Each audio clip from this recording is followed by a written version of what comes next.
Assalamualaikum warahmatullahi wabarakatuh. Alhamdulillah, segala puji hanya milik Allah Tuhan. Seluruh sekalian alam, Tuhan tempat kita bergantung dan memohon segala pertolongan. Insan Madani kembali di petang hari ini. Saya Kemang Surya. Jumpa Insan Madani semuanya di program siar Religious Land edisi siar hari ini di hari Kamis lembar kalender yang ke-6 November 2025. Mengudara pukul 16 hingga 17 waktu Indonesia Barat seperti biasa. Program ini hadir secara interaktif. Insan Madani bisa bergabung melalui WhatsApp di 082339947707 atau bisa menyimak lewat live streaming madani.com, YouTube-nya Madani Official dan Instagram Madani FM Bojonegoro. Sore ini kita akan membahas tema yang cukup sensitif, menarik sekaligus penting bagi kehidupan sehari-hari, kuliner ekstrim dan minuman beralkohol dalam perspektif Islam ya. Bersama Ustadz Lukman Hakim LCMA. Saya sapa dulu. Assalamualaikum Ustadz. Waalaikumsalam warahmatullahi wabarakatuh. Alhamdulillah Ustadz, hari ini kembali bisa menyapa Insan Madani semuanya di Religious Land ya Ustadz ya. Alhamdulillah. Kenapanya kita akan melanjutkan tema yang kemarin Ustadz? Ya betul Bang Komang. Ya. Oke, baik. Ini tadi nampaknya berangkat tanpa tidak hujan begitu saja. Mendung Bang. Mendung aja ya. Ya. Ya, ini kalau Bojonegoro nampaknya juga cerah gitu ya. Oke. Bagaimana di tempat Insan Madani semuanya? Nah, Insan Madani di tengah masyarakat kita, makanan ekstrim seperti ular, kelelawar, laron, bahkan hewan yang tak lazim serta fenomena konsumsi minuman beralkohol makin sering dijumpai. Apakah semua itu sekedar tren atau ada batasan agama yang tegas? Mari kita kaji bersama dengan Ustadz di kesempatan hari ini. Nah, Ustadz, mungkin bisa dijelaskan ya apa definisi kuliner ekstrim menurut sudut pandang fikih ya?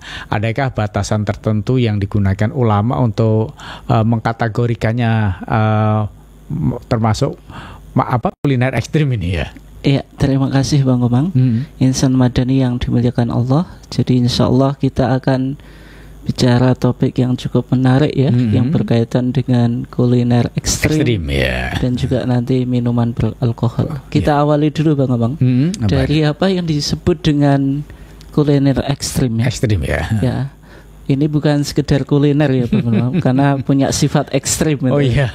Ya. Jadi, yang tidak wajar. Tidak wajar. Jadi kalau disebut kuliner ekstrim itu kulinernya yang dimakan itu bukan sesuatu yang lumrah dikonsumsi oleh kebanyakan orang. Bukan ayam, kemudian daging sapi, daging kambing, berbagai macam sayur-sayuran, tetapi kuliner ini berkaitan dengan makanan-makanan yang tidak lazim atau tidak lumrah dikonsumsi. Sebagaimana misalnya sate ular kobra Bang.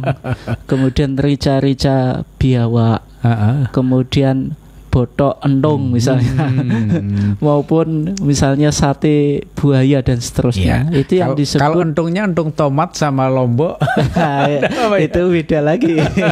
Tapi ini entung yang ekstrim itu ya. Kalau di luar Jawa itu ada ulat sagu. Kalau di tempat kita itu di sebagian tempat ada endong jati. Ya. Itu yang disebut dengan kuliner ekstrim ya. Jadi kuliner ekstrim itu kegiatan kuliner yang dengan mengonsumsi makanan-makanan yang tidak lumrah dimakan oleh kebanyakan orang. Bang Komang, terus bagaimana kalau kita ingin melakukan kuliner ya? Ada prinsip yang penting untuk kita pahami.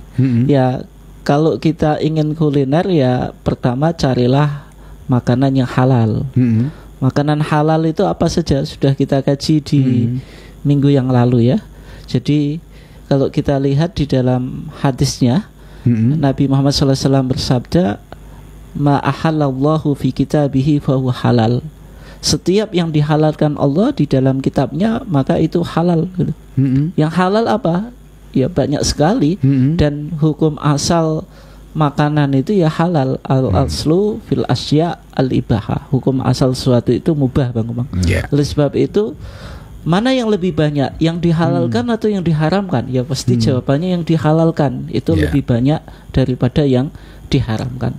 Terus Yang kedua, yang penting untuk kita perhatikan, kita yang pertama tadi kan cari makanan yang halal. Makanan yang halal itu yang kita temukan nasnya di dalam Al-Quran maupun Al-Hadis, ataupun sekarang kalau di konteks modern itu MUI itu sudah melakukan sertifikasi makanan halal, Bang. Jadi kalau ada makanan yang kita khawatir ini halal atau haram, kemudian di situ ada sertifikasi dari MUI, maka tentu halal ya, karena sudah dilakukan kajian lebih mendalam gitu.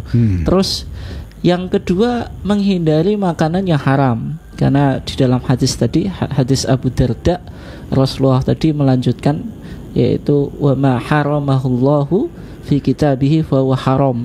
Apa yang diharamkan oleh Allah di dalam kitabnya, yaitu Al-Quran, maka itu dihukumi haram.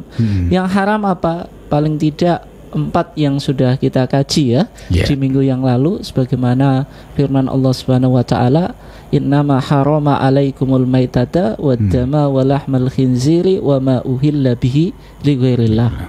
Sesungguhnya Allah itu mengharamkan yang pertama al-maitata, bangkai. Bangkai itu haram, Bang Omang. Karena kita meskipun tidak menggunakan perspektif agama, Bang Omang, perspektif agama itu tadi kan Al-Quran mengharamkan.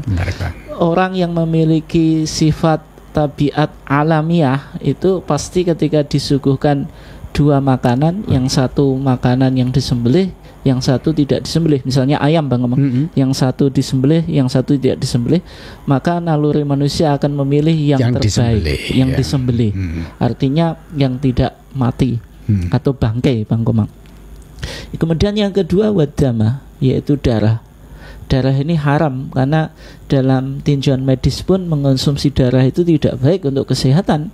Oleh sebab itu ada kuliner yang legend ya, yang tradisional, yaitu saren. Saren itu atau dideh, Bang Komang.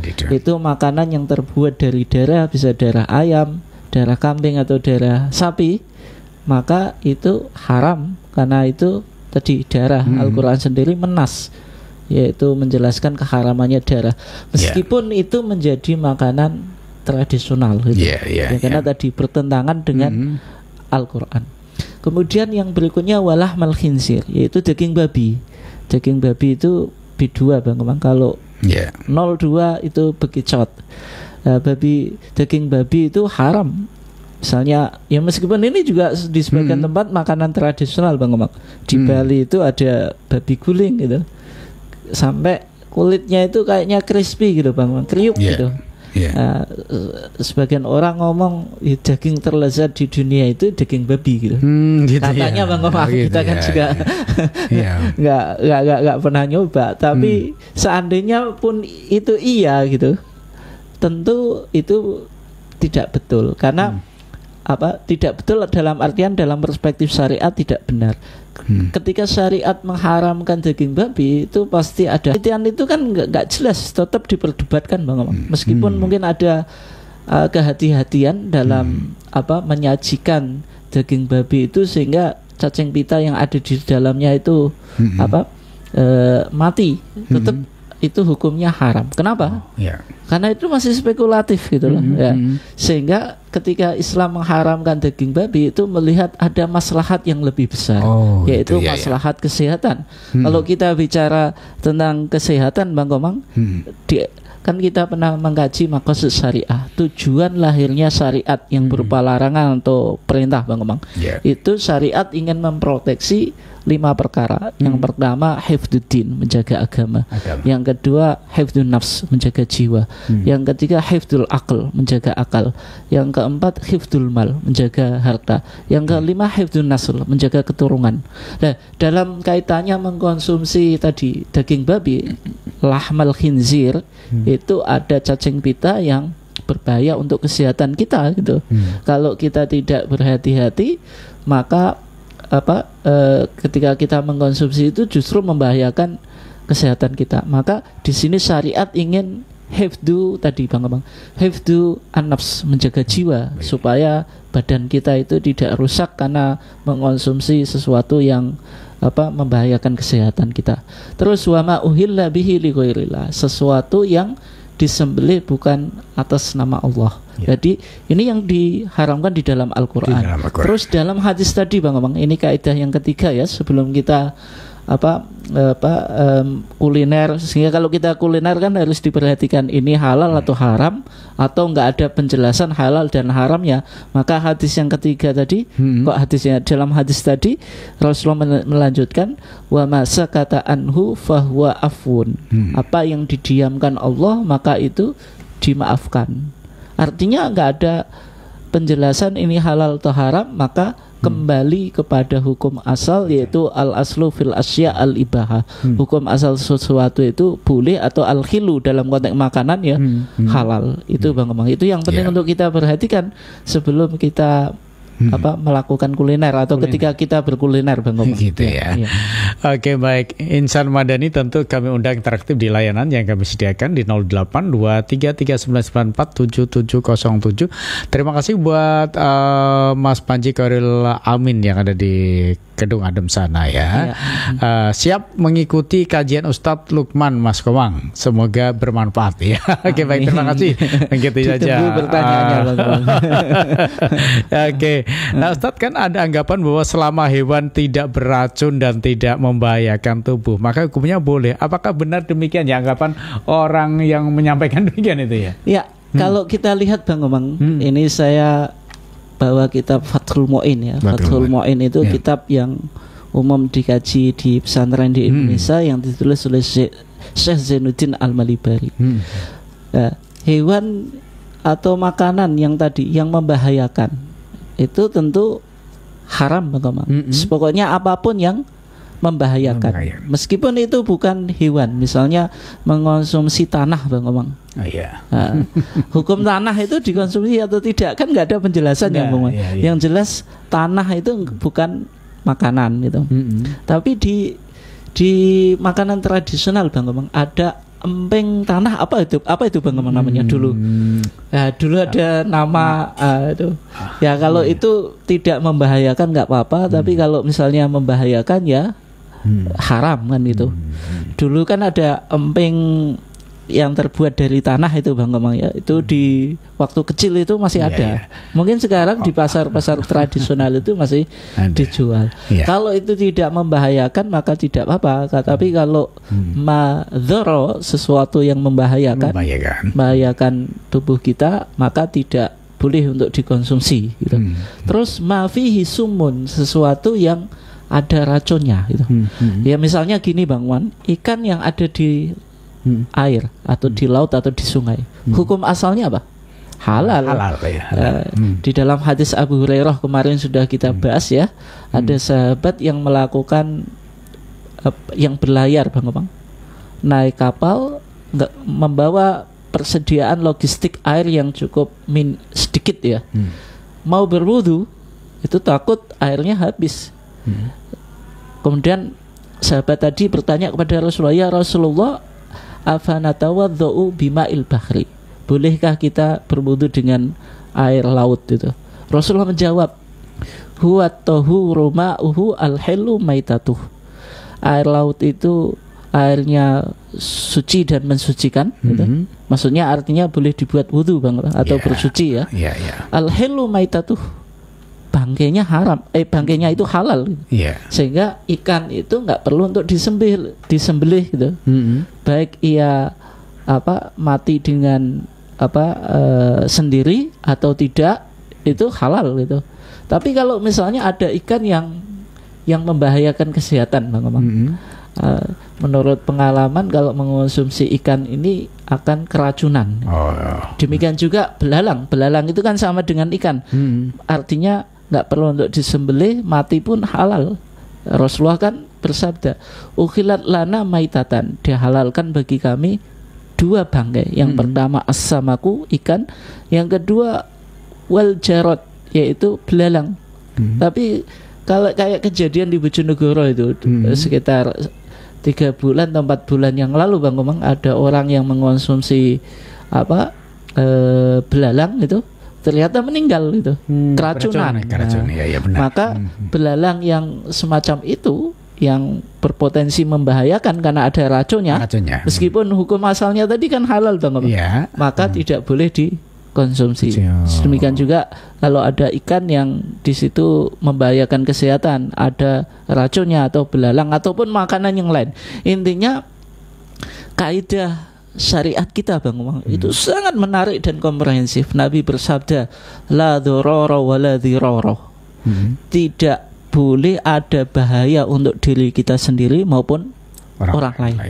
Jadi kaidah ini Bang Komang kalau kita bahas itu wah maknanya sangat luas. Artinya tidak mungkin syariat itu membawa kita kepada kemudaratan. Wala tulqu biaidikum ila tahlukah. Semua yang berkaitan dengan madharat itu dihindari dalam Islam gitu. Betapa hebatnya syariat kita. Ada kaidah pokoknya sesuatu yang membahayakan diri kita atau membahayakan orang lain itu jelas bukan dari bagian syariat. Itu harus dihindari atau ditinggalkan. Itu ya. Oke, baik. Ustaz, ini ada yang masuk Ustaz. Menanyakan begini. Assalamualaikum Ustaz, saya Randy dari Pacul, izin bertanya Ustaz. Nah, pertanyaannya gini, di beberapa restoran luar negeri banyak makanan memakai wine itu ya, anggur sebagai bumbu masak. Apakah tetap haram meski alkoholnya menguap itu? Ya, berkaitan dengan alkohol ya. Jadi makanan yang biasanya biar bikin sedap Bang, biar rasanya itu enak, lezat itu ketika memasak pakai wine atau pakai alkohol atau anggur gitu. Yang semacam itu karena anggur atau alkohol itu kan diharamkan. Sebagaimana dalam hadis Abdullah ibn Umar, Nabi bersabda, kullu muskirin khomrun, setiap yang memabukkan itu khomer. Wa kullu muskirin haram, dan setiap yang memabukkan itu haram gitu. Nah, ini kan hadisnya kan jelas. Sehingga makanan ketika mengolahnya itu pakai campuran alkohol Bang Komang, sebagaimana di restoran di luar negeri itu pakai alkohol. Kemudian juga untuk membuat rasa itu enak pakai minyak babi Bang Komang gitu.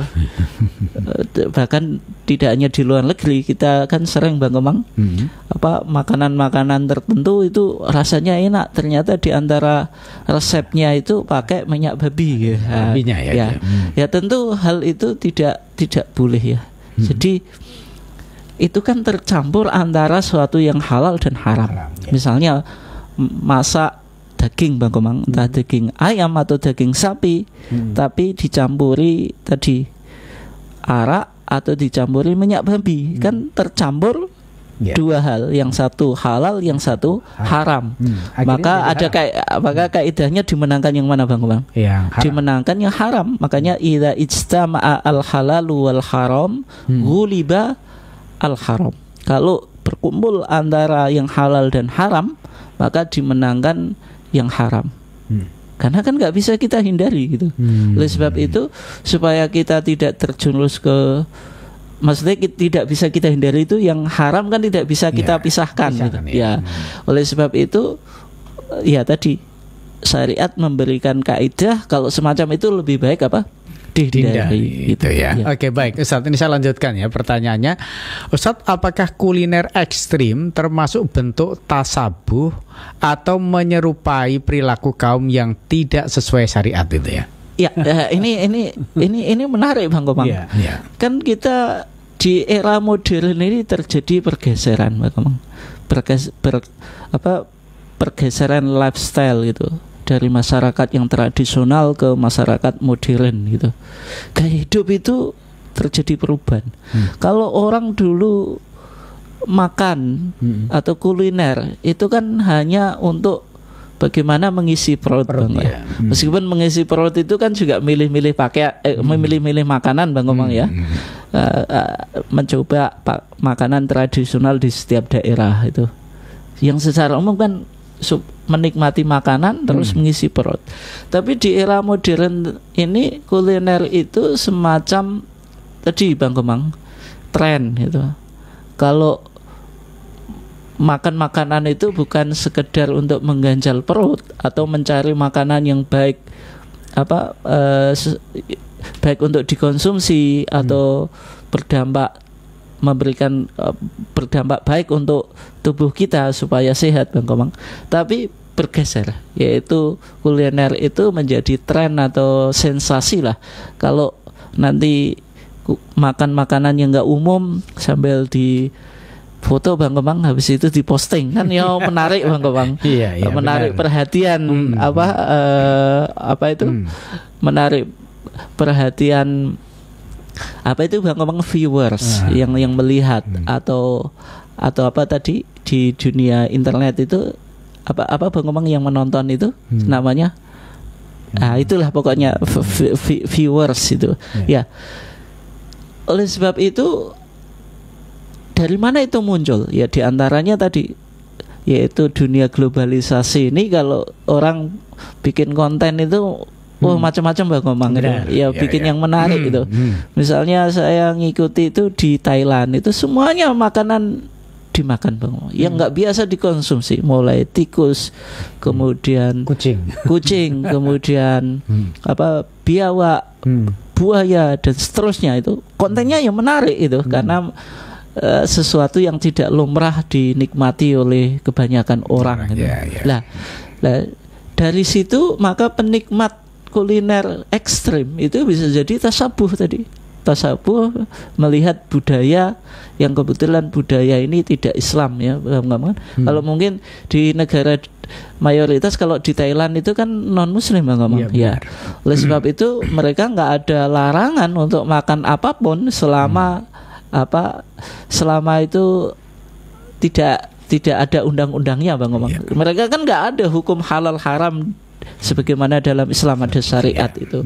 Ya oleh sebab itu penikmat kuliner ekstrim itu ada unsur tasabuhnya, dan Nabi bersabda man tasabbaha biqaumin fahuwa minhum. Siapa yang menyerupai tradisi lifestyle suatu kaum, dalam konteks ini kuliner non muslim, maka dia bagian dari kaum tersebut itu. Nah ini yang penting untuk kita perhatikan. Kemudian yang kedua itu muncul semacam mitos ya Bang, mitos kalau makan ini nanti khasiatnya ini itu.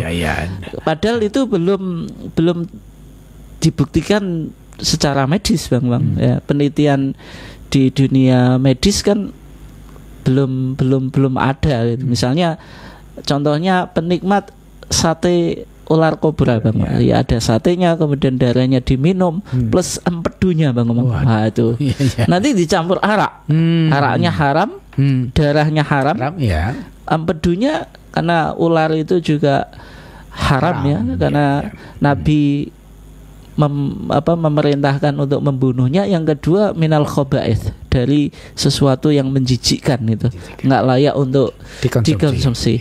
Kemudian muncul mitos gini Bang, muncul mitos ya penikmat sate ular kobra itu nanti untuk mengobati penyakit asma, penyakit kulit. Bagi untuk laki-laki stamina atau untuk vitalisasi apa ya semacam ini kan belum teruji. Belum teruji, ini kan hanya mitos yang berkembang gitu. Masyarakat ya. Itu betul-betul sesuai kajian ilmiah atau hanya saja mitos yang dimunculkan. Oleh sebab itu kalau kita mendengar kuliner ekstrim nanti ini khasiatnya ini itu jangan cepat-cepat itu. Jangan tercepat-cepat tergoda. Harus kita lihat ini halal atau haram. Kalau mungkin haram ya kita lebih baik kita hindari gitu. Itu Bang Komang. Oke, baik. Insan Madani, terima kasih untuk pendengar kita yang sudah ikutan gabung. Kita akan break dulu, jangan kemana-mana, tapi 102.5 Madani FM Solution Radio.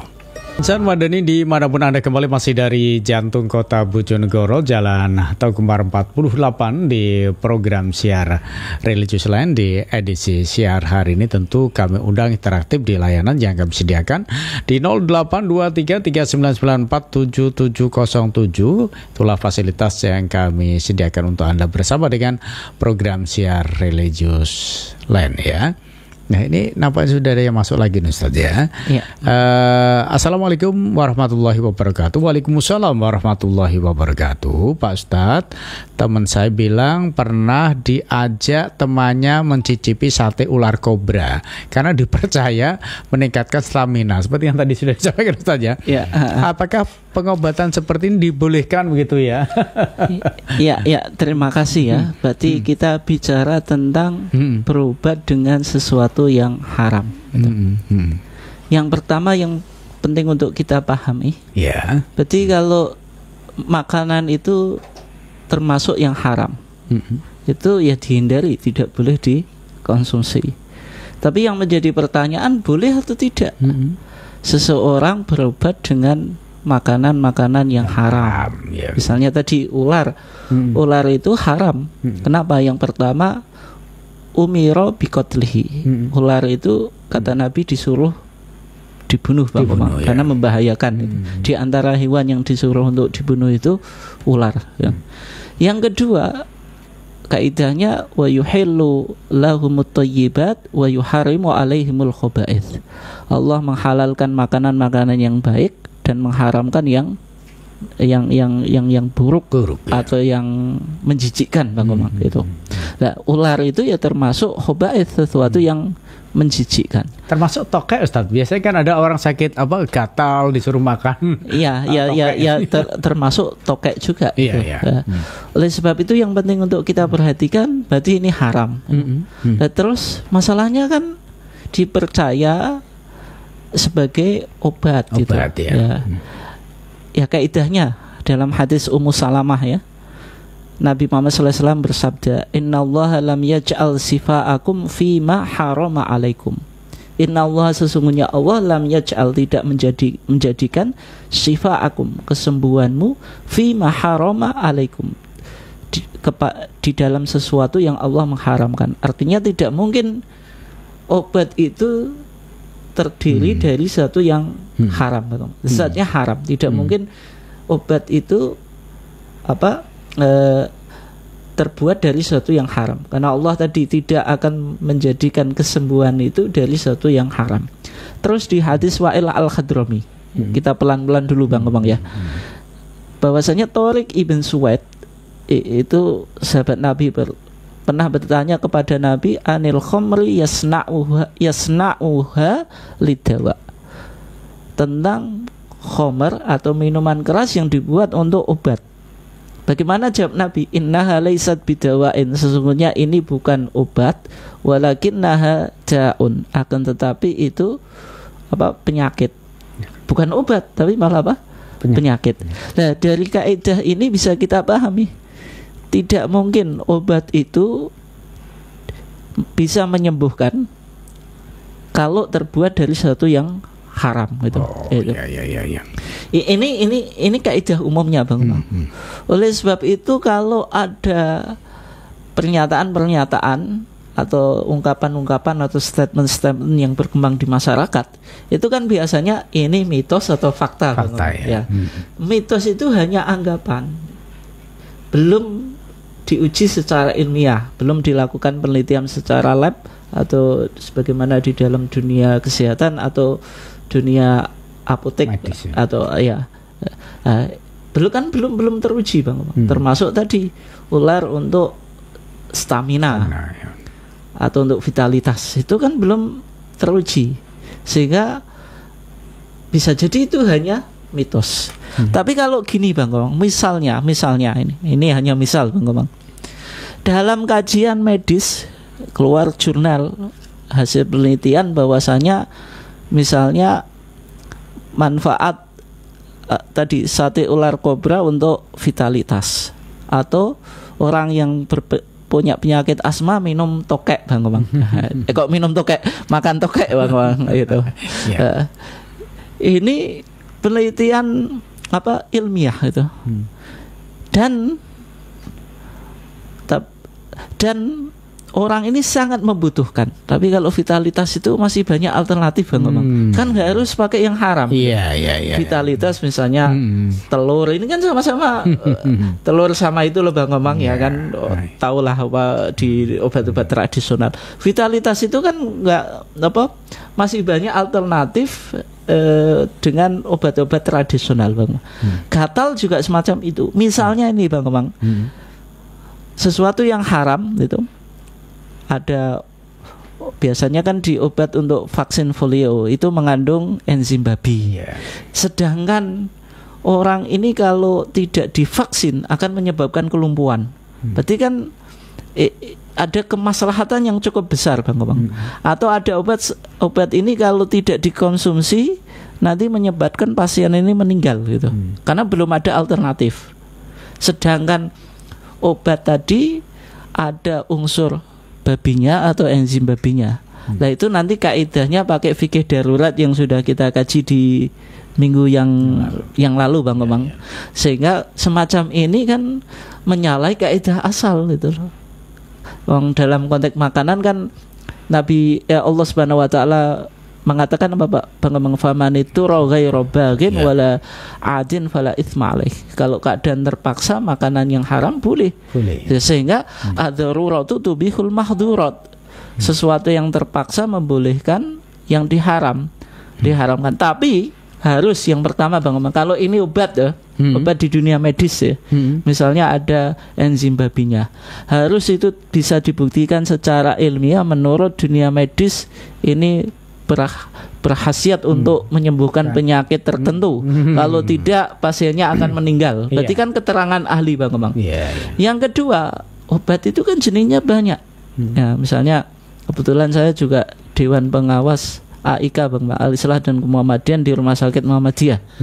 Itu kan ada beberapa obat. Oh ini mengandung sesuatu yang diharamkan atau tidak? Ada alternatifnya atau enggak, atau hanya satu-satunya. Kalau memang hanya satu-satunya gitu, itu baru disebut darurat Bang Komang. Tapi kalau masih ada alternatif belum darurat. Tadi hanya kan cuma vitalitas. Vitalitas itu membahayakan nyawa atau enggak Bang Komang? Tidak. Kepentingannya untuk vitalitas menyenangkan istri misalnya. Kan kepentingannya menyenangkan istri. Kenapa harus pakai ular kobra? Ya cari yang halal Bang Komang, kayak telur ramuan. Telur itu Bang Komang ya, telur bebek sawah itu di Jawa ya. Pakai itu gitu. Jadi baik. gitu sih. Baik, jadi pada hakikatnya tadi yang haram itu tidak bisa mengubah status menjadi halal, meskipun dengan tujuan untuk pengobatan tradisional gitu saja. Iya, kecuali tadi memang bisa dibuktikan secara medis, kalau tidak dilakukan membahayakan nyawa atau mengakibatkan penyakit yang cukup parah Bang Komang gitu. Itu baru nanti masuknya pada fikih darurat. Oke, baik. Nah, Ustaz, ini ada yang masuk lagi, coba saya terima ya. Assalamualaikum Pak. Ya, bagaimana hukum memakan laron atau belalang yang digoreng? Di desa saya itu ini makanan musiman gitu ya. Ya. Laron sama belalang ya. Boleh ya? Ya, di masyarakat tradisional Bang Komang, di desa, termasuk waktu saya kecil itu saya tahu makan laron. Kalau waktu hujan itu bawa ember gitu Bang, dikasih air di bawah lampu nanti akan jatuh. Nanti laronnya dimasak digoreng. Tapi kalau enggak tawar itu bidurun Bang Komang ya. Jadi kan gatal-gatal. Sama juga dengan endong jati gitu. Yang semacam ini hasyarat itu hasyarat itu termasuk jenis serangga Bang Komang. Nah, dalam mazhab Syafi'i, mazhab yang umum diyakini oleh masyarakat muslim di Indonesia, hasyarat atau serangga itu haram Bang Komang. Yang kedua itu termasuk khobaith. Khobaith itu menjijikkan. Umumnya orang yang normal Bang Komang itu nggak mengkonsumsi makanan-makanan yang semacam itu. Ya memang dulu di Jawa atau di masyarakat Jawa itu kan krisis makan tuh Bang Kemang. Yeah. Ya, sehingga sesuatu kayak endong jati kemudian laron itu dikonsumsi. Kayak bekicot juga Bang Kemang. Itu waktu saya kecil itu bekicot itu banyak orang yang membudidayakan juga dikonsumsi. Katanya rasanya kayak hati, kayak pelo Bang Kemang. Ya, itu. Nah, karena ini termasuk hasyarat, serangga, kemudian yang kedua menjijikkan, maka kalau dalam mazhab Syafi'i itu diharamkan. Ya dalilnya tadi wa yuharimu alaihimul khaba'itha. Allah mengharamkan sesuatu yang menjijikkan. Meskipun dalam mazhab Maliki serangga itu halal Bang. Berarti kalau bekicot 02 menurut mazhab Maliki halal. Kemudian laron halal. Endong jati halal Bang. Tapi dalam mazhab Syafi'i haram karena termasuk tadi serangga, kemudian menjijikkan, terus butuh disembelih karena dia tidak termasuk jarat. Jarat itu apa Bang namanya belalang, tidak termasuk ikan. Kalau belalang dan ikan kan nggak perlu disembelih. Nah, terus kalau endong mau nyembelih itu gimana Bang? Kemudian juga laron mau disembelih itu gimana, kan nggak bisa, bisa Oleh sebab itu, karena ini perdebatan di kalangan para ulama ya, sikap kehati-hatian kita gitu mengikuti mazhab Syafi'i. Sebagaimana juga difatwakan oleh MUI berkaitan dengan bekicot itu lebih baik dihindari. Kalau besusul Ustaz, kalau besusul halal Bang. Halal ya. Sebagaimana di dalam Fathul Mu'in juga disebutkan kalau besusul itu halal. Nggak apa-apa besusul. Oke, baik. Saya lanjut Ustaz, ini pertanyaannya. Apakah kopi yang dicampur sedikit rum atau minuman herbal beralkohol rendah termasuk haram? Nah, ini menarik. Ya. Di dalam fatwa MUI Bang Kemang itu dibahas tentang mengonsumsi makanan dan minuman yang beralkohol. Makanan dan minuman yang beralkohol yang di sana dilakukan uji lab oleh pakar yang memabukkan itu ketika kadar alkoholnya atau etanolnya itu 0,5% atau 5% ke atas. Kalau di bawah itu dihukumi halal Bang. Masih boleh. Tapi yang harus diperhatikan itu yang makanan yang dia mengandung etanol atau beralkohol Bang. Misalnya kayak tape. Tape itu orang makan tape itu kadang bisa mabuk loh Bang. Padahal terus apakah tape itu haram? Jawabannya tidak. Kenapa? Karena kadar alkohol tape itu di bawah 5% gitu. Nah, terus kalau tadi kan contohnya apa Bang? Di kopi kemudian kopi dicampur minuman herbal beralkohol atau kasih rum atau minuman herbal beralkohol rendah termasuk apa haram? Herbal beralkohol rendah ya. Ini alkoholnya alkohol yang bagaimana kan harus jelas dulu.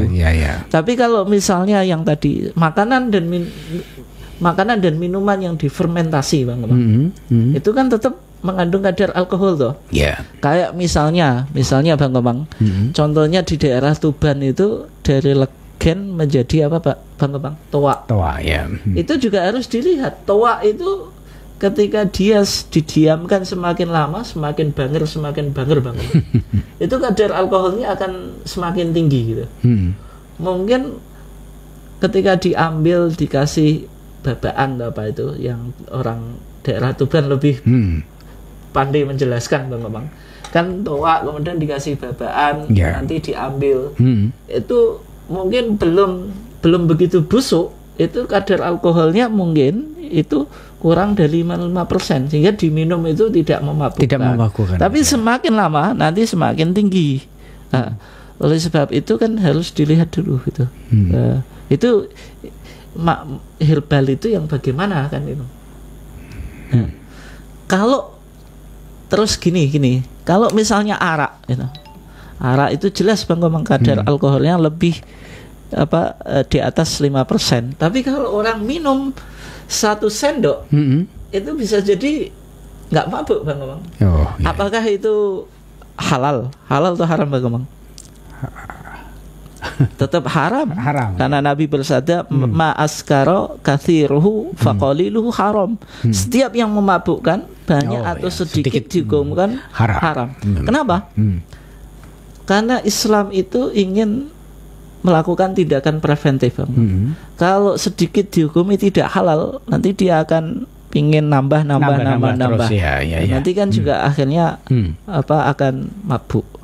Nah, oleh sebab itu tadi ya, obat herbal itu yang paling mudah gitu, sesuai kajian. Kalau sekarang untuk mengetahui produk ini halal atau haram sudah ada sertifikasi MUI atau belum gitu loh. Nah, berarti kalau belum ada sertifikasi MUI, minuman herbal yang beralkohol ini kadar alkoholnya berapa, ya kan berarti kita masih was-was Bang Komang. Berarti sebelum ada sertifikasi MUI, belum jelas sertifikasi halalnya, lebih baik dihindari gitu. Oke, baik. Terima kasih Ustaz. Tapi nampaknya ini harus menutup jumpa kita. Pertanyaan dari pendengar tadi ya. Semakin menarik saja, dan mungkin kalau belum puas tentu kita akan masih membahas ini, atau mungkin besok di tema yang lain. Ya, meskipun di tema yang lain boleh juga ditanyakan gitu ya. Oke, baik. Insan Madani dimanapun Anda, tidak terasa 1 jam sudah kita bersama dalam Religious Land. Terima kasih sebesar-besarnya kepada Ustadz Lukman Hakim LCMA ya, atas pencerahan yang begitu komprehensif tentang kuliner ekstrim dan minuman beralkohol dalam perspektif Islam. Semoga ilmu hari ini menambah pemahaman kita untuk lebih hati-hati dalam memilih apa yang kita makan dan apa yang kita minum gitu saja. Terima kasih pula untuk Insan Madani yang sudah berinteraksi melalui WhatsApp ataupun juga di live streaming. Jangan lupa kita akan kembali mengudara minggu depan ya, dengan tema yang tidak kalah menarik tentunya. Saya Bang Surya pamit undur diri. Selamat sore, selamat berpisah. Fastabiqul khairat. Wassalamualaikum warahmatullahi wabarakatuh.